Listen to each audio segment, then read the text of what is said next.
Right, hi guys, welcome to a TFSL TV sort of one-off edition. Dunks I think he's at the rugby or he's doing something and he can't do a panel show tonight. So we're doing this little impromptu show with Ian just to round up the results from last night and the season so far. So thanks for coming on, Ian. No problem at all. Hello guys. Yeah, rugby, that's a terrible game. How can he miss TFSL for rugby?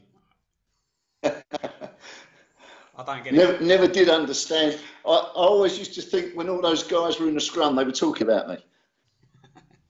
Well, it depends which players you were playing with, but that's another story. Right. Without further ado, I thought we would just have a nice simple show tonight. We'll just have a look at a few scores. There were some interesting scores last night and how the league's shaping up. So straight away in Division 4, we'll give a few shout-outs today, Ian. Let's keep it nice and positive.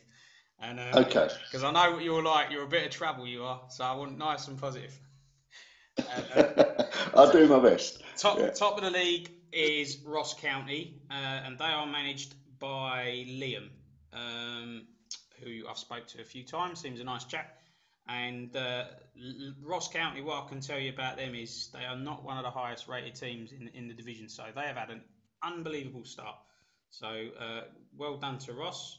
How did they get on last night? I'm just getting the results up. They won 2-0 at Glenavon. That's a very good result because Glenavon are a strong side. Now, Ross started off the campaign with Gareth, who then went to Forest.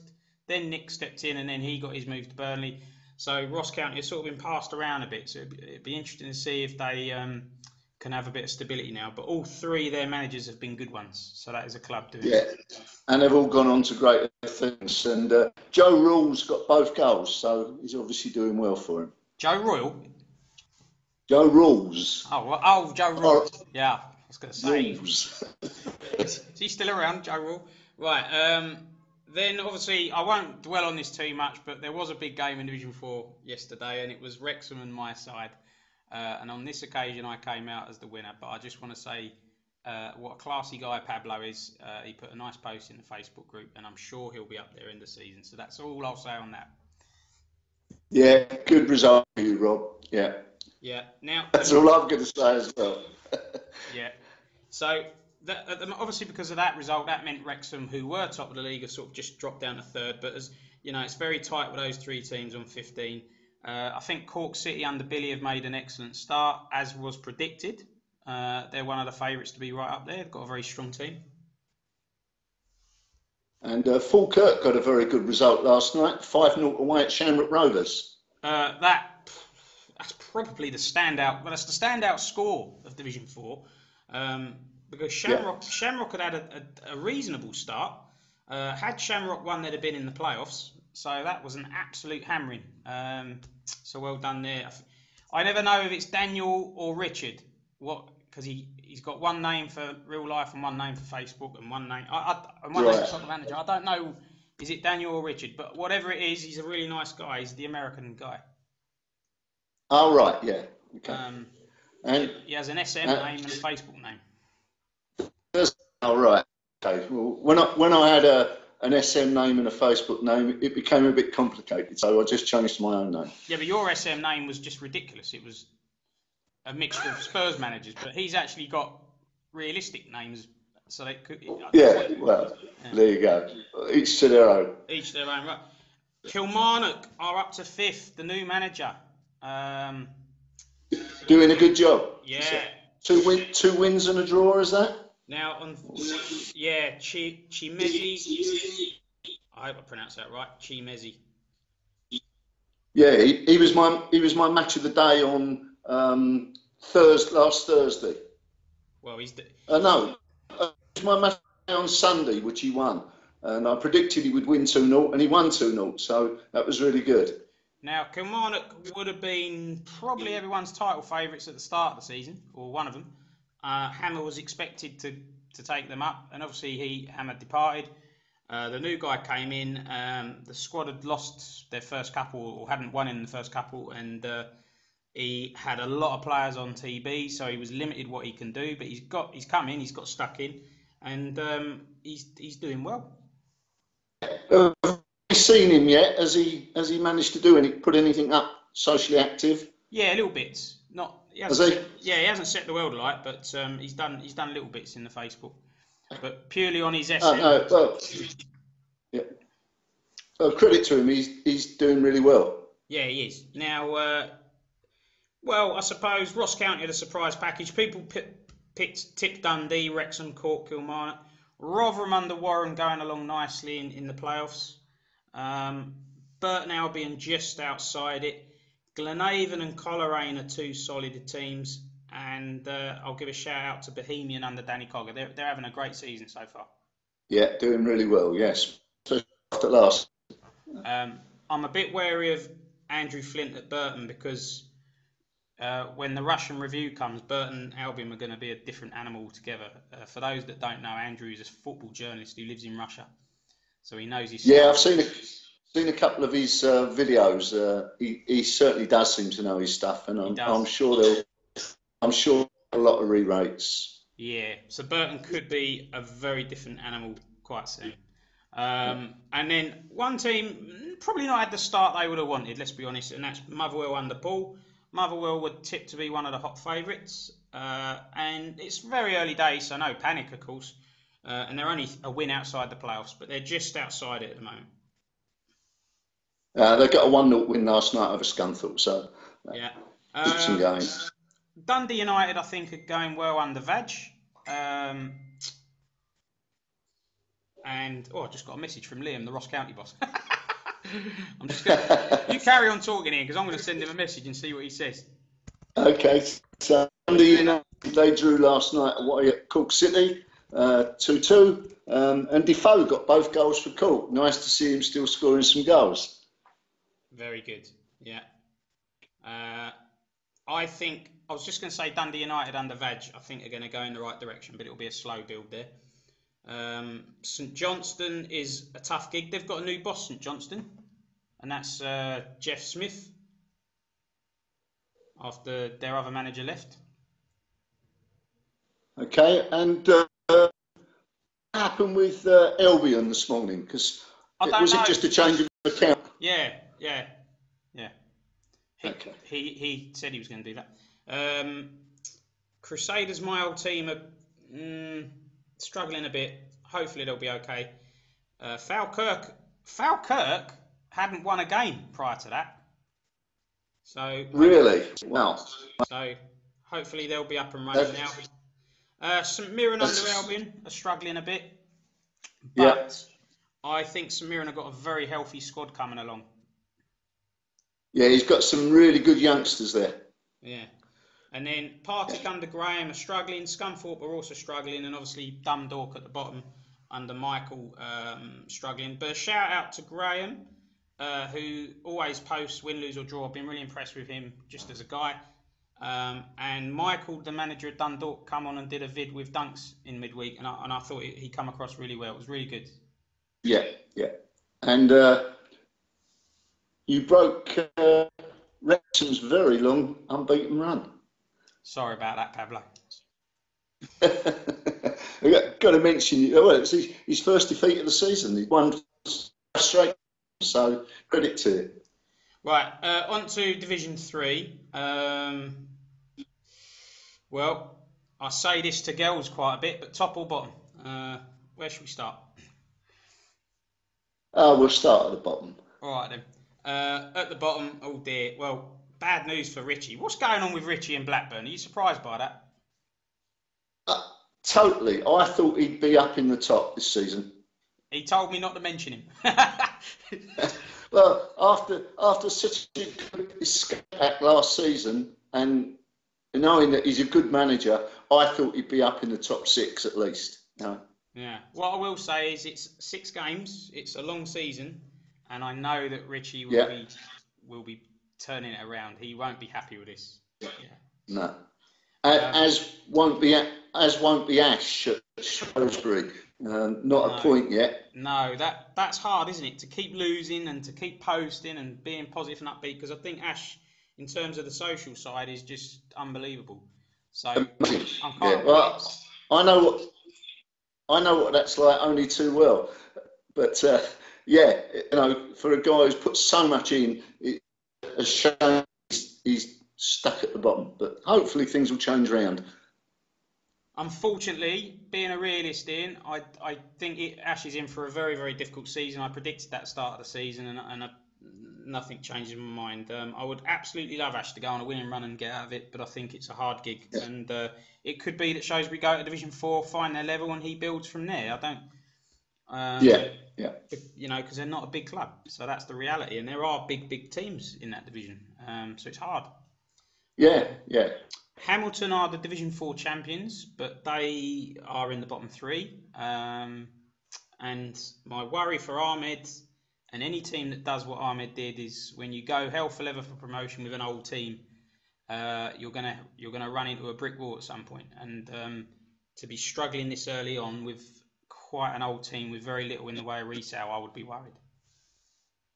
Well, I guess in Division 4 to go up to 3, it's very difficult finances. You can't suddenly magic up 50, 60, 70 million to start investing in players. So you've really got to stick pretty much with what you got. Well, you can make a choice. You can go for promotion. And I mean, I had Crusaders firing, but I just saw the bigger picture, and I thought to myself, well, Crusaders in Division 3 with a very old team is going to be a disaster. Eventually, my idea was Crusaders will probably be worse off than when I first got them. So I think for very small teams, and I think Hampton are one of the smallest, I think you've got to be very careful with your finances. If you try keeping up with the Jockeys, you're asking for trouble. And I'm even doing it myself at Dundee. I'm streamlining and I'm getting the wage bill right down. Ian, I've just got a response on Facebook from Liam, so I might as well read it out. Go on. It's quite good to get a little bit of live. I'm thrilled to bits with the lads at County. With the couple of signings and the loan signings we've made, we are playing as a unit, and given we stay injury-free, I expect us to better last season's finish. Off the top of my head, I think it was mid-table. I think he's playing that down. I think they're serious playoff contenders at least. At the very least, yeah.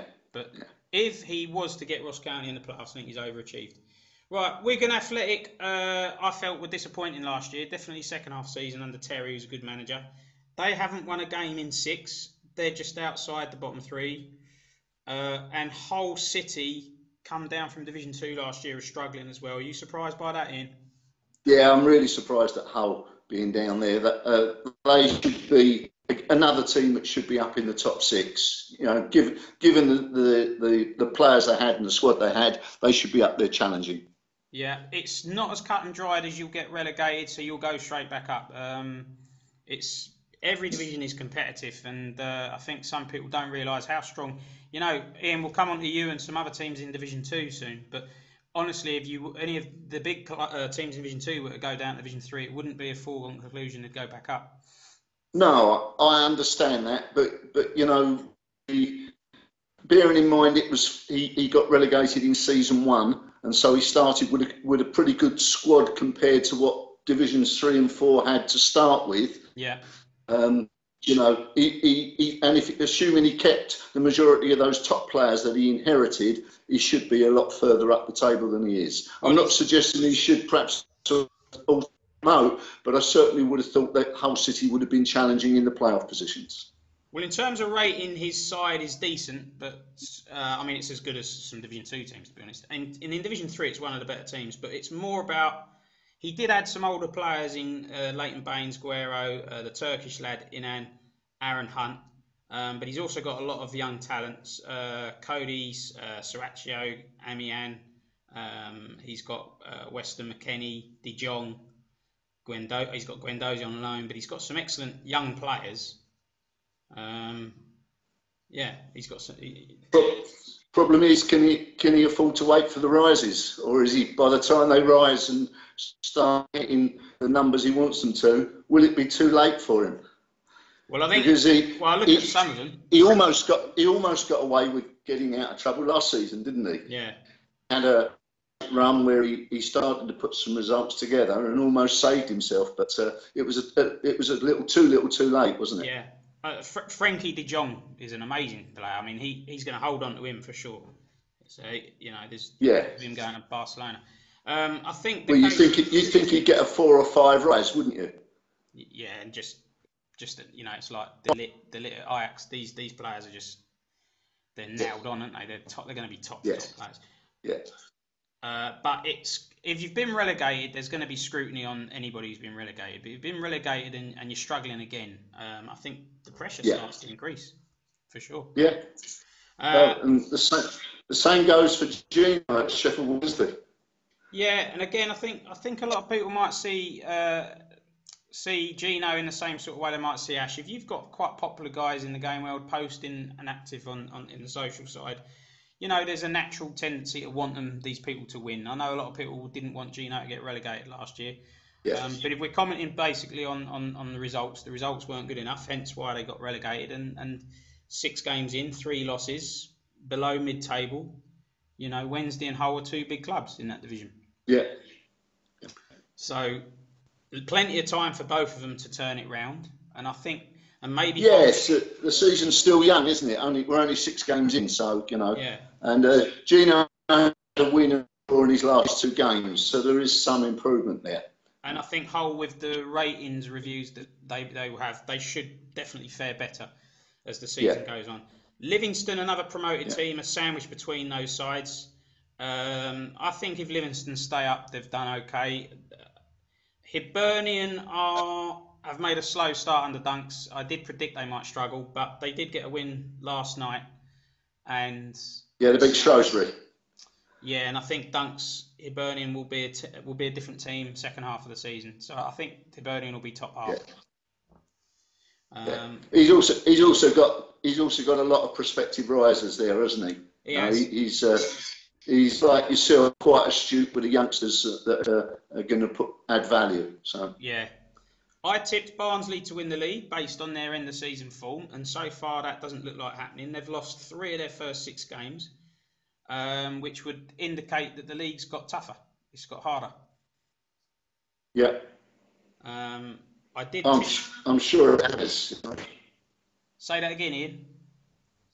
I'm sure it has. I think all 4 divisions have got tougher. Yeah, I would agree with that. Bolton narrowly missed out on automatic promotion and then bombed in the playoffs. They're 11th. I did predict that they would probably have a disappointing season. I don't see Bolton being any higher than 11th at the end of the season. They got off to a good start. 2 wins and a draw, but the last 3 games they've lost. So. Bradford had a very young team under Kev last year. Were doing quite nicely, and then with some of the new managers coming in, the division got really tough, and Kev almost went down in the end. I think that changed Kev's game plan a bit, and I think he went out and bought 4 or 5 oldies to give the team a bit extra. And they've had a good start to the season. They're in the top 10. They did lose, but that was their first defeat of the season. Yeah, you would expect Kev with his experience to be up there this season, wouldn't you? Oh yeah, Kev definitely sort of plays the risers quite well, similar to Thumbs in the way he does his transfers, and he'll be adding value and whatnot. Charlton in 9th are an interesting team under Bogdan. If they can get a good run together, I think Charlton could be a dark horse. Yeah, I agree, and their results have been they're a bit inconsistent. They need to find a bit of consistency in their form. 3 wins so far, but yeah, pretty big club as well, aren't they? Yeah, but it's such a tough league, isn't it? It's so hard to get consistency because you've got everybody is capable of beating everybody. It's the nature of the beast. Birmingham are starting to gain momentum. They're just outside the playoffs in 8th, and Thumbs has got one of the highest value teams outside of Division 1. He's got a really, really good team emerging. I think for most people, I think they were surprised that he didn't make the playoffs last season. Yeah. Or even auto-promote, because Birmingham City are a massive club.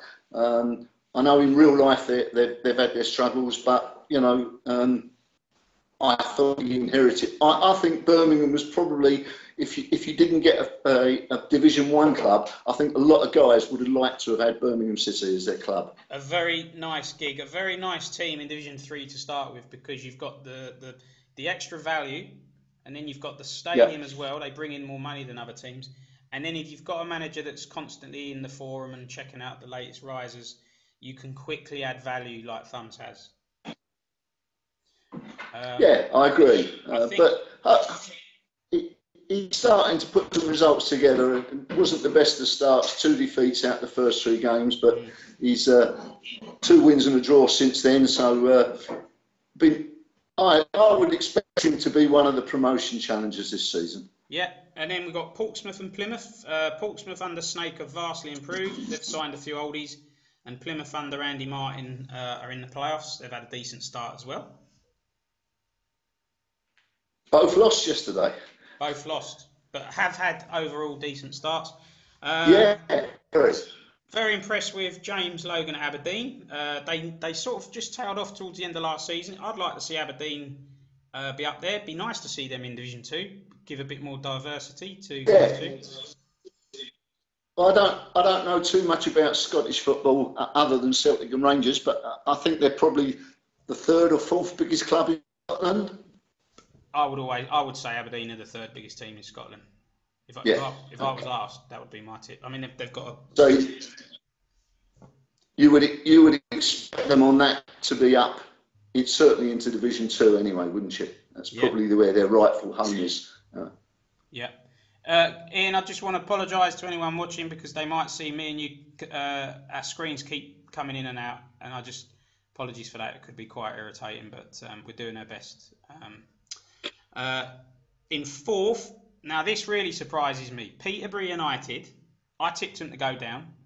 They somehow stayed up by the skin of their teeth last season. They've won 4, lost 2. They went away to Millwall last night and won. For me, that's one of the shock results of the night. Probably the best result of the night. I would say so. Now, it is early days, but to get 12 points on the board, I tell you what, that's really good for Peterborough, because honestly, if they stay up in that division with their resources, they've done well. So that's impressive on Del Bond's part, and love to see people prove me wrong. You know, when I make predictions, it's you base it on what you base it on: the squad's team, the ratings, and last season's form, and all indications pointed to Peterborough struggling, but they've made a good start. Yeah, excellent job. Big shout out to Martin Walters. I think he's been a breath of fresh air on Soccer Manager in general. Took Derry up last year. Brian Reid started the motion at Derry, did well, went to Brentford. Martin came in and got Derry promoted in a tough Division 4, and they have started really well in Division 3. They're in 3rd place. I think that's been probably the performance of the season so far. It's really interesting seeing Derry City 3rd place in Division 3. I think it's great. I love it. Well, when you look at how Livingston and Hamilton are both struggling near the other end of the table, and they're only a little club. They've done amazing to be up into 3rd place. I think it's a tall order to ask them to stay that pace, because there's just clubs with just massive, huge resources compared to Derry. You compare somebody like Birmingham City to Derry, and it's David and Goliath. So over 38 games, I would definitely expect the likes of Birmingham, probably, I don't know, Barnsley, Charlton, Portsmouth, all to finish above them. But they're doing great at the moment. And then the top 2, Millwall have been, as if everyone expected, Millwall are doing well, but they had a shock defeat last night. I think that's a blip for Noisy. I still see him in the top 2 in the season. Yeah, I think after the form he showed and his skills at managing Millwall last season, you'd have expected him to be auto-promote this season. Yeah, I think even if you've got the best team and your tactics are good, I think the game engine will chuck a few curveballs every now and then. You know, you can't win every game. As Mick found out, as Johnny found out at Man City after such a great run, you know. Yeah. And then Hearts are in 2nd, and Anthony Ramator doing really good, doing bits at Hearts.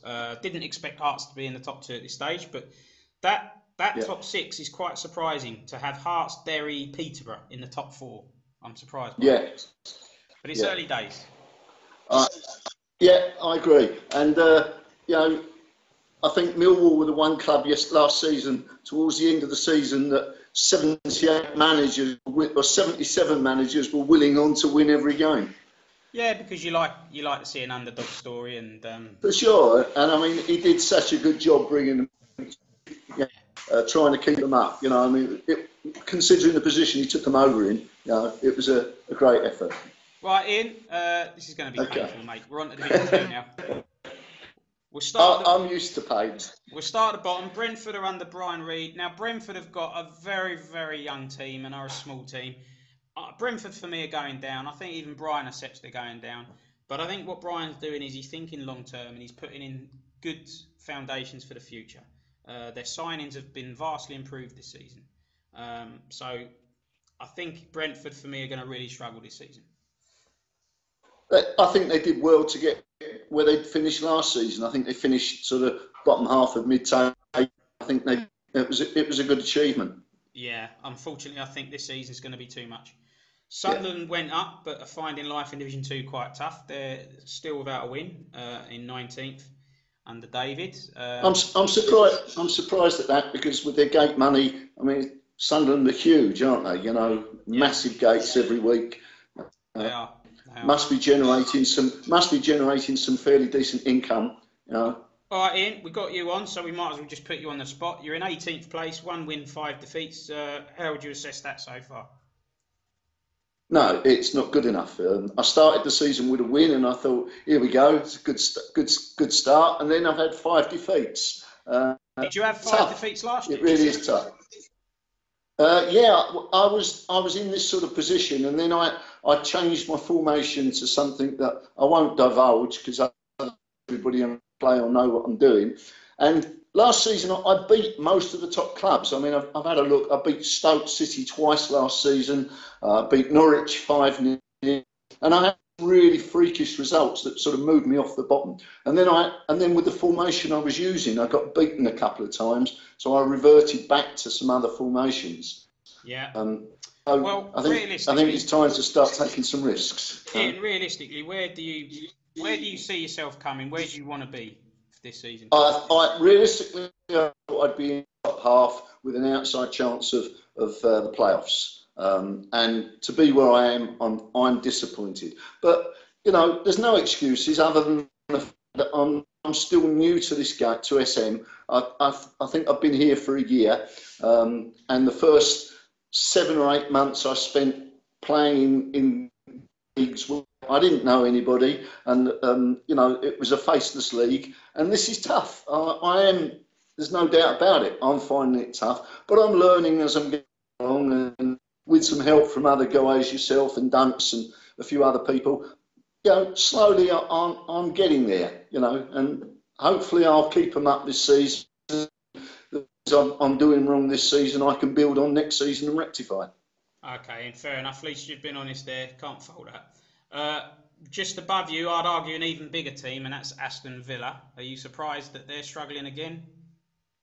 No, I think Simon and I have a very similar philosophy, that we wanted to young players. We didn't want to go down the old player route, and it's obviously backfired on us. And I think this is not a criticism of James, because I think James is doing an amazing job, and I told him this to his face, and we've sort of spoken about it. But I think this sacking, if you're in the 3, has put extra pressure on both of us, Simon and myself, to maybe change the way we were building our squad from last season. And when he brought it in, suddenly I thought, well, with the squad I've got, this young squad, I'm not going to get anywhere. So I brought in a few older players, but obviously at the moment it hasn't made any difference. But I think it changes the tactics that we probably both planned to use for this season. Well, Ian, look, I think you're a great guy. We speak a lot, and I'm always honest with you. And I'm speaking to you now, and I disagree with you on this. I think the idea that James brought in was brilliant, and I think it's good for the game world, and I don't think managers of West Brom and Villa and those type of clubs should be in the comfy chair and moseying along and just building as they see fit. I do think clubs should have a bit of pressure, and this does add to it. I don't think people like you and Simon, I mean, you wouldn't get booted from the game world, but if you were both, for argument's sake, to take West Brom and Villa down, I think James would be looking at replacing both of you and putting you elsewhere. I do, because they're two big clubs. Whereas if Brentford went down, that's a different kettle of fish. And that's I understand all that, and I don't want to make this show all about me and Simon and James. You know, the majority of the guys were for his decision, and obviously we have to toe the line and not use it as an excuse and make the best of a bad world, of a bad job, and try and do the best we can with what we got. And I shall certainly try very, very hard to stave off relegation. I think Kev at Bradford was doing a similar thing to you and Simon. I think again he had to adapt, and he has. So I think a good manager will adapt to changes in the environment. So I don't disagree with you, but Kev's actually got more experience than myself, certainly, and probably Simon as well. Because I think Simon's, I don't know when Simon came into SM, but certainly more than me. And I am, you know, it is most definitely a learning curve, you know. And but you've got to learn quickly, because otherwise you'll end up suffering. You have, and the thing is, you can be on Soccer Manager 10 years in, but a lot of it can be a complete waste of time, because if you've been playing in empty, half-filled game worlds, it doesn't really prepare you for these kind of game worlds. I agree with you totally. So onwards and upwards, Ipswich under Alex. Just one last thing. Having said that, I love this game world to pieces, and I am enjoying my time here. Okay, I'm not despondent or leaving. I actually love this game world, and will continue to make as much effort as I can. Well, I think one of the reasons why you and others probably like it is the sort of the realistic dimension that you have. Football management is brutal, and people lose their jobs, as we all know, and it's hard. And if you want a really good football management game to be as close as real life as possible, then you need it to be challenging. Well, it is all about the challenge, isn't it? You know, who wants to be top of the table with 79 unmanaged clubs? Well, some people do. Some people do have that mentality. But for me, it's a waste of time. Of course. But some people don't take to this very well. Don't like losing. Don't like having little money and having to be clever with what they do. Some people enjoy game worlds with £300 million and all the rest of it. Yeah. After my results, I check every night, every game match. When I lose, it takes me 3 hours to get to sleep. Yeah. Right. So above. Okay. I want to move on. Above Villa, we've got Ipswich under Alex. Struggled last year, doing okay this year, but I think Alex is actually building. Has bought some nice players. He's another one building quite a young team. Alex, I must say though, Alex has been very, very socially active this season, which has been good. Bristol City had a great season last year under Paul, but tailed off, and I predicted they'd struggle this year. And for me, Paul needs to do more, both in terms of definitely in terms of the social side of things, because we don't hear enough of him. And he's a lovely guy, but it would be nice to hear more of him. But I think they're in for a tough season this year, Bristol City. Yeah, I think so. Leeds under Scott. I think Leeds got a win at Villa, didn't they? No, they beat me last night. Oh, they beat you. Apologies. Yeah. Well, that was a good result. They beat me 2. They beat me 2-1 in a game which Scott agreed should have been a draw. But that was really a must-win game for both. But again, I kind of put Leeds in the bracket of you and Villa, and even Rangers. 4 big teams. Leeds, Villa, and Rangers are huge teams. Yeah, but especially Rangers. Massive. So for me, these teams should have aspirations of getting out of Division 2 and going into Division 1, not going out of Division 2 and into Division 3. So they're all kind of hovering around the same position. Preston have had a little wobble under Gerrard. I think Preston overachieved last year. Have got a very young team and a very capable manager in Gerrard. I'm very impressed with Gerrard, but just finding it a little bit tough at the moment. They're in 13th. Here's a couple of teams that are interesting. Bournemouth in 11th under Michael Bowes. Mark Rowland's running Stoke City. Those two teams were tipped to go up and do well this year.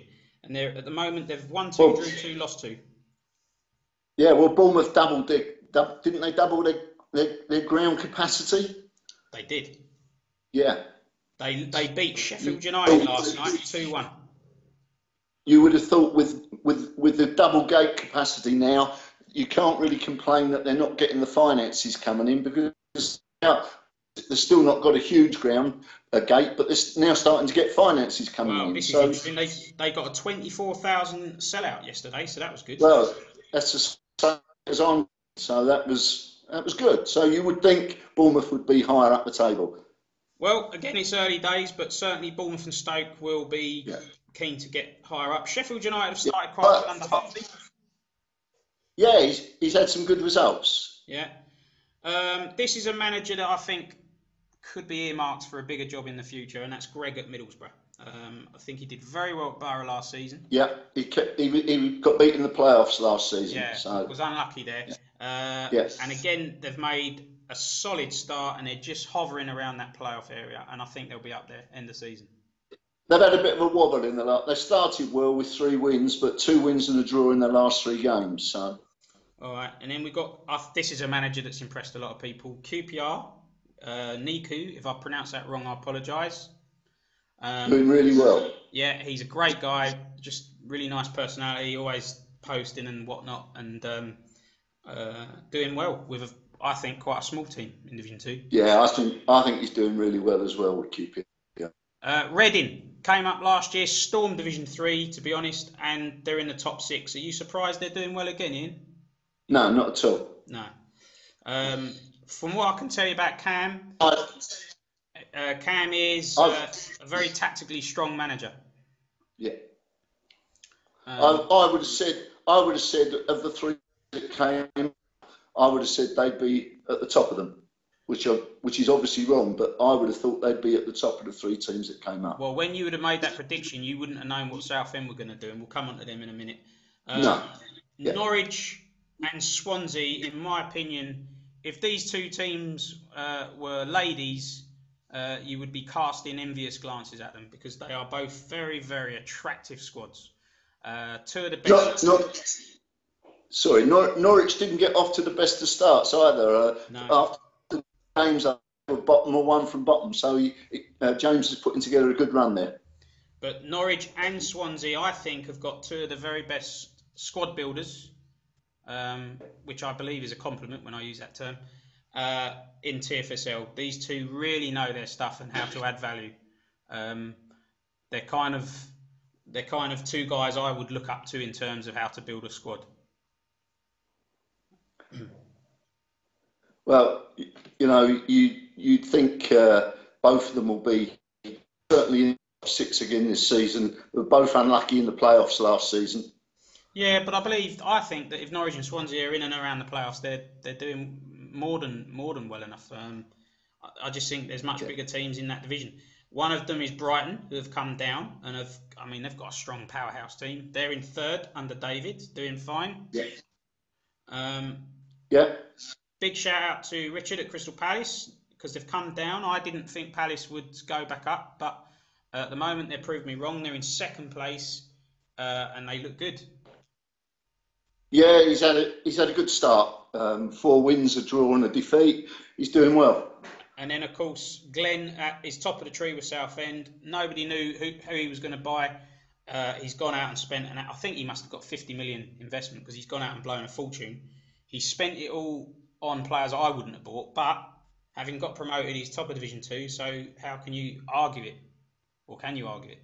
Well, he got promoted with a very old team. I haven't looked at his squad. Is he got an bought old players? Yeah, he's just bought more older players that are more higher rated. Well, it's obviously working for him. Well, he's got Miranda, Pepe, and Lewis 91, Parolo, Giovinco and Jonas 90, Sabasic, Valerio, another 89. So he's got 3 89s, 3 90s, 3 91s. He's got Diarra 88. But the trouble with that is they're all going to drop at some point. Yes. Well, I guess he just sees it. If he can get himself up the top and promoted, he'll just replace them again with the money he gets next season. And the other thing I would like to know is how much money is he losing? Because his wage bill is 920,000. Well, Southend, as we both know, is not a particularly big ground. No. So on the one hand, fair play to Glenn because he's getting results, and all power to you. But it isn't an approach I would take, just personally, because I think you're playing Russian roulette, and if those players drop before the end of the season, he'll still be paying those high wages. He's got no means of income coming in because it's a small club.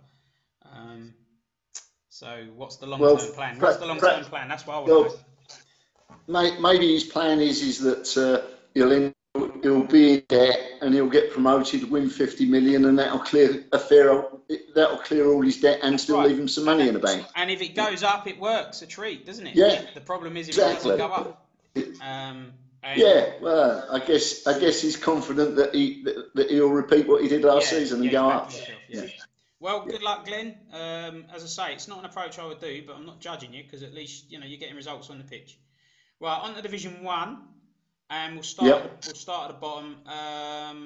Fulham under Jay Jones, to be expected, I suppose, for any promoted team. It's not going to be easy. They've played some big teams, so I wouldn't judge Fulham at this point. I think they've got games that they're going to win coming up. Yeah, he's a good manager, Jay. He did very well last season. I think it's a bit too early to judge. Yeah, I mean, I predicted Fulham would struggle. He played Spurs yesterday, so what can you expect? Yeah, no. This just like real life. As a small club, there are games that are just write-offs. They're just bonus games, to be honest. So that's how you've got to look at it, and I'm sure he is. I did tip them to struggle, but that's because any team going up from Division 2 with a modest stadium and modest resources is going to struggle in that division. It's hard, but I think as well, just like real life, that division there'll be lots of mini divisions, and it's important that you win the battles around you. Yeah, because there's 6 or 7 real powerhouses in that division that you wouldn't expect.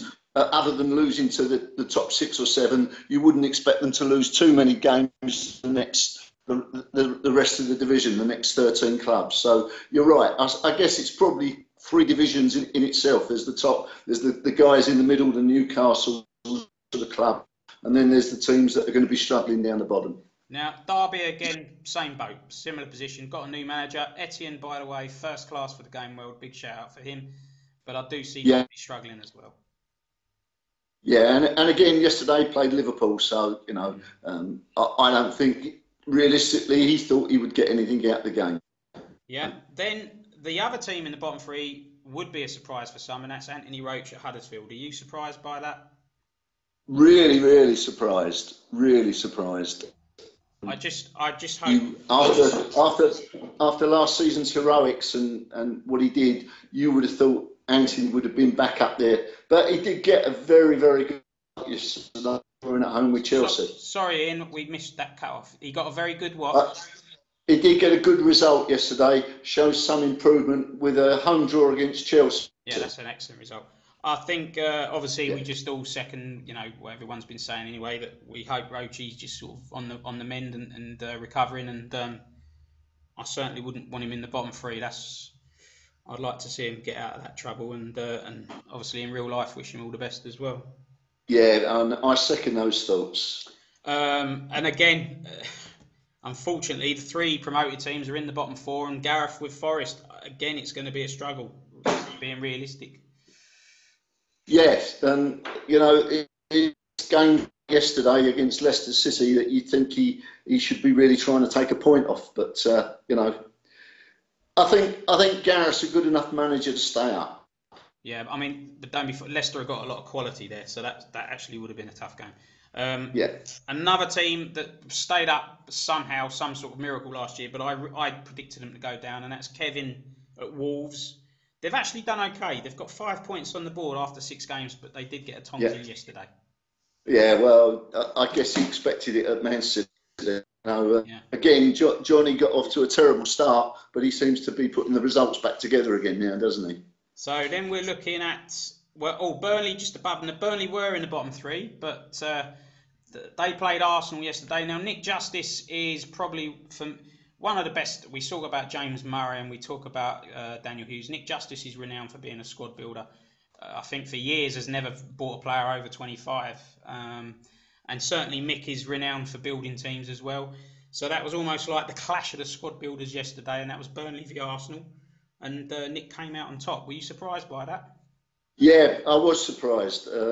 Mick's got off to a good start this season, and I didn't.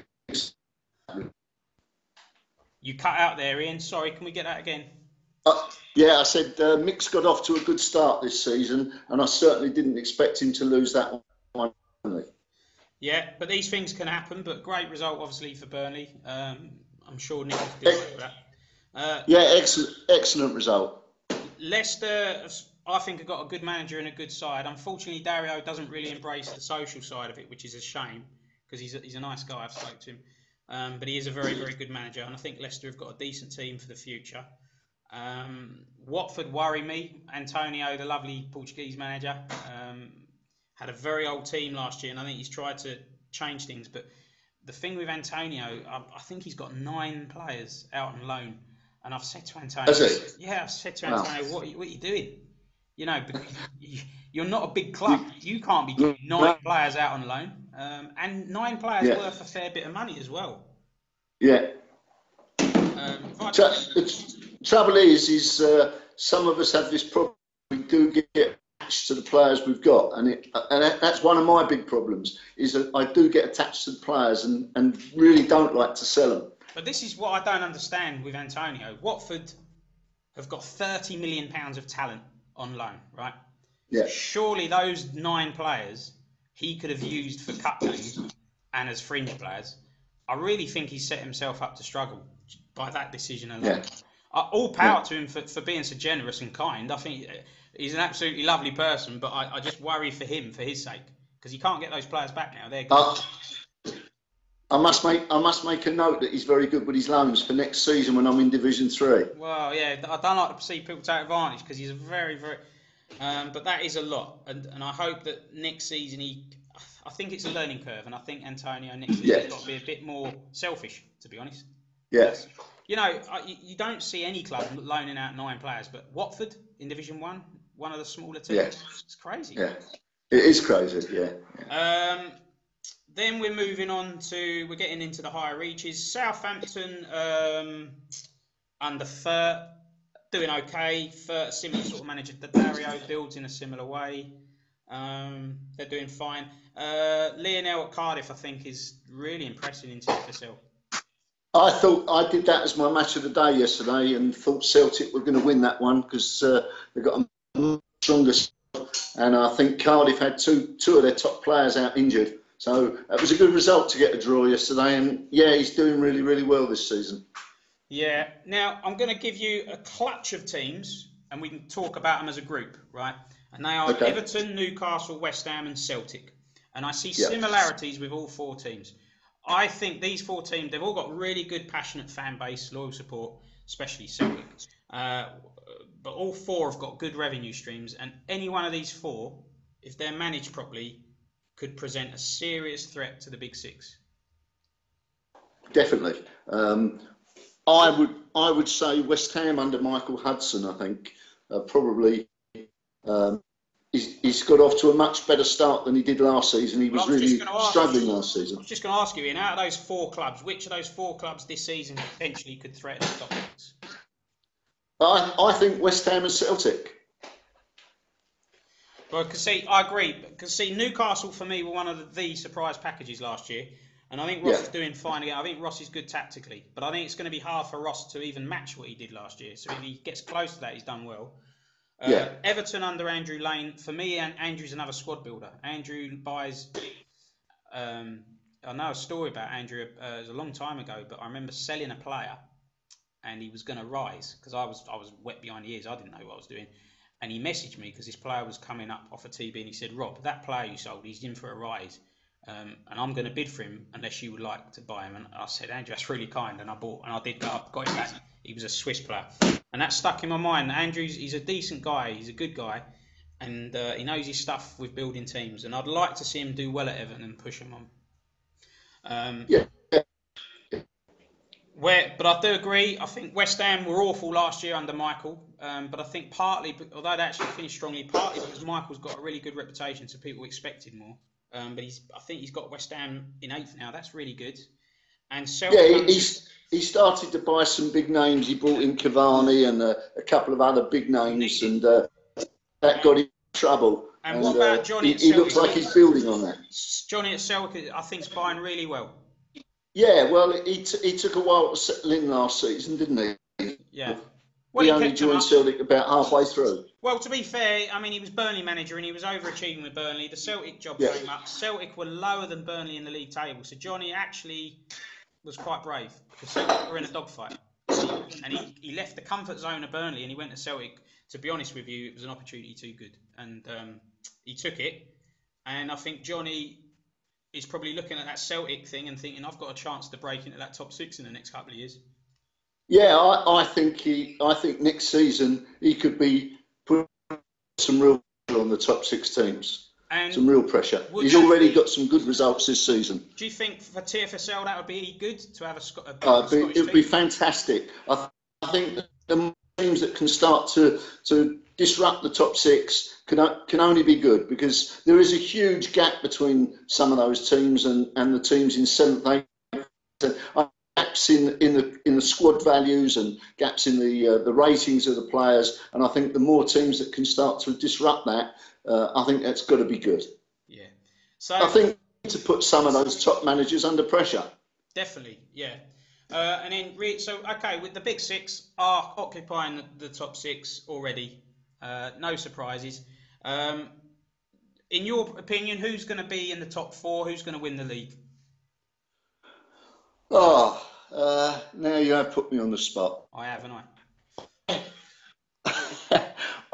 I think that the top 6 will end up as they are. I think Man City will be in the top 4. I think Liverpool will be in the top 4. I think Tottenham will definitely be in the top 4, and Chelsea. And I think it's going to be. I know I'm biased, but I think Tottenham could well end up as champions this season. Right, I disagree with you, Ian. I predicted Tottenham would do well this year, but I don't think Tom has got enough depth, and I think that will be his undoing. So he's started off out of the traps, which is great. But and Tom's a great guy as well. I'd love to see Tottenham win it, of course I would. But for me, I can't look past Manchester City or Liverpool. I can't. I think Mark Stewart will improve Chelsea massively, but I think Mark needs a bit more time he's a season behind the others in terms of how long he's been there. Yes. Well, and Tom as well, to be fair. But I see Liverpool and Manchester City as the 2 teams to catch this season. Yeah, you could well be right. Man City, rectifying the poor they had. I mean, as much as everybody was shocked to see Huddersfield at the bottom, I think they were also shocked to see Johnny's start to the season with a defeat and a draw. He should have put that right. But he lost to Arsenal, so that's not really a huge shock, and these things can happen. And I think you can see Man City getting momentum now. So I think I wouldn't be surprised if they go on a 10-match. I think Mick did him up when he set his team up. Oh well, I cannot comment on that. So, all right, we've rounded up. I'm only joking, Mick. We've rounded up all the divisions, Ian, and for me, that's pretty much it. Perhaps in future we can do a little cup special and do a cup show. But all I know is that this week I don't think there's a panel show. I think Dunks is doing something rugby related, and next week Dunks will be back, and there's quite a few guys that are keen to go on, and obviously we say it all the time, but the more new guys that go on, in my opinion, the better. The more new guys come on and like me start asking questions, because the one thing that is wrong with SM is there could be wrong wrong, but there is nowhere to go and get advice from other managers. And if you're new to and you don't know many of the guys, as I didn't when I first came in, it does make it difficult for you. Yeah, and obviously we can't tell everyone everything that what we do, but exactly, you want to keep some of your secrets to yourself.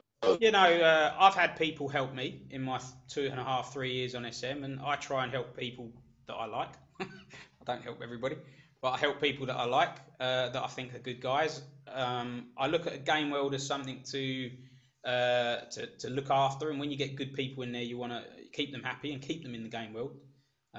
So there's a lot of managers that might be struggling, and I really hope for their sake they get a win soon, just to keep their morale up, you know, because it's and that's just the other thing. I did a vid last week, and I sort of, not a rant, but I sort of said about sing when you win merchants, and I see a lot of people when they're losing still posting, and I want to say, you know, massive well done to those guys. I've got huge respect for guys that are losing every single week and post. In my eyes, they're not a rubbish manager. They're not a rubbish manager. They're going through a tough spell. Yeah. No, 100%. At the end of the day, it's a game. It's a game. And yes, yeah. I do. For me personally, I do get upset when I lose, but it's forgotten quickly. Yeah. I move on to the next game. You know, it's not life or death. You know, Definitely. and my morale's always good. If I do lose a game, I take it in for a while, but I get over it. You know, I'm too old not to. Yeah. Same, Ian. I mean, don't get me wrong. I'm buzzing if I win, and I'm gutted if I lose, especially in TFSL. Exactly. Yeah. But I just think people have got to be a bit sort of mature and pragmatic. And if you lose, you lose. I'd like to see managers post the same sort of thing, win, lose, or draw, in the same quality. Yeah. And it's because it's a shame. For example, I got a good result last night, and the opposition manager was extremely classy, and I think, what a nice gesture. And if I lose, I'll do the same and pay it forward, if you like. And if you had a community all doing that, I think it's nice. But anyway. Yeah, I had a number of those as well. You know. Yeah. Oh, well, Ian, thanks very much for your time. I'm going to wrap it up. It's nearly an hour, so there you go. Okay. I don't think we've offended anyone tonight, but we'll see. And the sun's come out here now, so I can go. Oh, well, it's night time here. All right, all the best, Ian. See you later, mate. All right, take care, Rob. Thanks, guys.